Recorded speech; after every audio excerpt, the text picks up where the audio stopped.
Yes. Well, where's reform?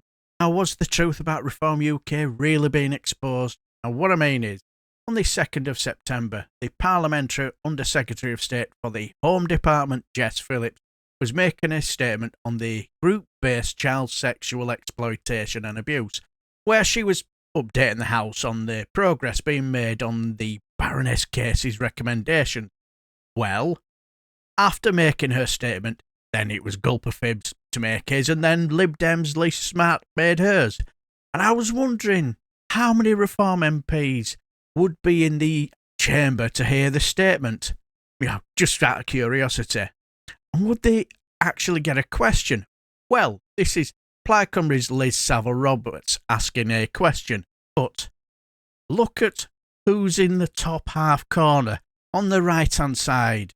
That's 30p Lee. How do I know? Well, look at the colourful tie. You just about see it. Like, as you can see, that is Richard Tice asking a question earlier on. And as you can see, that's 30p Lee wearing that tie. So, Lee was there to hear the statement. But watch what happens while Liz Saville Roberts was asking her question. And I truly thank the Minister for putting vulnerable girls first and central in her statement. And as we all know, victims of sexual abuse are too often disbelieved by the authorities, whatever the circumstances, and speaking out takes immense courage and people pay an immense cost only too often. So while welcoming her announcements regarding the national inquiry, can she assure me that the government's delayed violence against women and girls strategy will clarify how victims will be supported to rebuild their lives? And could she please say when it will be published? The violence against women and girls strategy, and there has been some reporting that it would not include child abuse victims and grooming gang victims, which I'd like to stand here and say is utter rubbish, and it absolutely will, and it will be published very shortly. But I would say to the Honourable Lady that any delay is only out of my own perfectionism, I think is probably what I'm going to call it, in that this is something that will last at least to the next Parliament and is a 10-year strategy and has to be right, but it will absolutely have huge parts of it that are about the support for victims. Did you notice what he did there? Well, as you can see in the picture, he just left. So much for Reform UK cared about the protection of women and children. But I thought, to be fair to 30p Leanderthal, he might have just gone to relieve himself and then decide to, get back to the chamber to hear more about this topic that Reform UK had spent the whole of summer recess, trying desperately to start a civil war about. So I just kept watching. Was he there when Lib Dems Richard Foord asked this question? I'm wholly supportive of this government-commissioned report into group-based child sexual exploitation, but the government must not be distracted from places where child sexual abuse occurs most frequently. The NSPCC reports that 90% of young people who have been sexually abused said the perpetrator was someone they knew. Around a third is perpetrated by young people under the age of 18, and the NSPCC says that in relation to sibling sexual abuse, that, quote, the number of children affected by this hidden harm is far greater than is acknowledged by policy makers. Is the Minister certain that the government will not be distracted from abuse within schools and within families? Nope. No sign of those doughty protectors of our women and children. No 30p Lee or Dubai Dick Tice in sight there. Absolutely praise the Honourable Gentleman for saying what he has said, because quite a lot of victims of familial abuse or, in fact, child exploitation, not by groups, but child exploitation by families, which I'm afraid to say is not uncommon, or by peer groups is not uncommon, and I know that from my years of experience, feel as if their voices are being marginalised.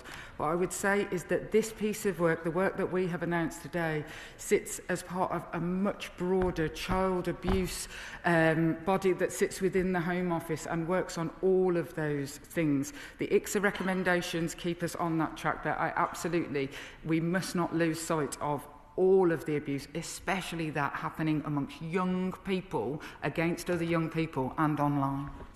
There was no sign of any Reform MP when Sammy Wilson, got up to say, whatever he wanted to say. But the final question went to, independent MP Iqbal Mohamed. Surely 30p Lee or Dubai Dick Tice were back from their toilet break by now. I would like to pay tribute to the Minister for the work and thank her for her statement. Madam Deputy Speaker, this crime is absolutely abhorrent. Every single victim and survivor of this crime must get justice, no matter who the perpetrator, Pakistani, Indian, English or anyone. So please, can we dial down the politicisation and the inflammatory rhetoric in this place and show total compassion and empathy when we work together to tackle this scourge in our country for every single victim. And finally, may I ask the Minister for a meeting with me and my colleagues so we can learn how we can support the work of the government in this space. Yes. Well, where's reform? Clearly the protection of our women and children ain't that high on reform's priorities. But, well, just let Jess Phillips finish with her reply anyway. Of course, I will meet with the honourable gentleman and like I say, any colleagues who wish to take part in this work. As somebody who represents a large and diverse community myself, I have to say that it would be the Pakistani part of my community who have been most fervent in wanting the truth to come out, because there is harm to them that has been done by the alleged wokeness that has been talked about. And I take this opportunity as well as I finish this statement to say that we not just have to make sure that we have the facts and not feel squeamish about the perpetrators, but I want to say that I have met victims of this crime, in fact, on 6 a.m. on Monday morning, victims of this crime who are black, white, Asian, and we mustn't be silencing those victims by only ever talking about one type of victim. The victimhood in group-based abuse is not just one type. Apart from one thing, they were all girls. So there you have it. Where's Clacton's own in-action man Nigel Farage? Oh yeah, he was heading off to America to betray his country and demand that a foreign power should place economic sanctions on us, his own country. But where's Runcorn's own reform racist Sarah Potchin? Where's Dubai Dick Tice, 30p Lee also? Where's Great Yarmouth's own racist Rupert Lowe? All 5 of these vile individuals have, spent the whole of recess either demanding that Parliament should be recalled because of a national emergency, and every asylum seeker in a hotel are a threat to our women and children, or constantly tweeting about every Muslim man attacking women and children the moment they set foot outside their houses, to a point where they're even too scared to leave their own homes. So let's be honest here, they don't care about protection of women and children and never have done. Yeah, sure, 30p Lee stayed for the statements, and if he'd have stayed till the end, I probably wouldn't have made the video because I had no reason to, but he didn't. And I get that, they only have 4 MPs and won't be there for every single statement and debate.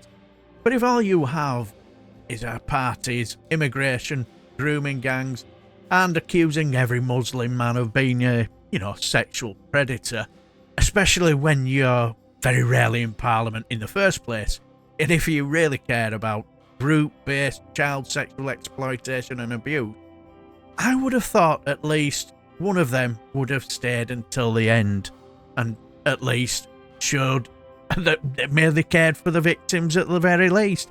Or if not, maybe all of you would have been there desperate to ask a question and hold this government to account on this just for clicks and likes and possible views, for your fans, get them all frothing at the mouths.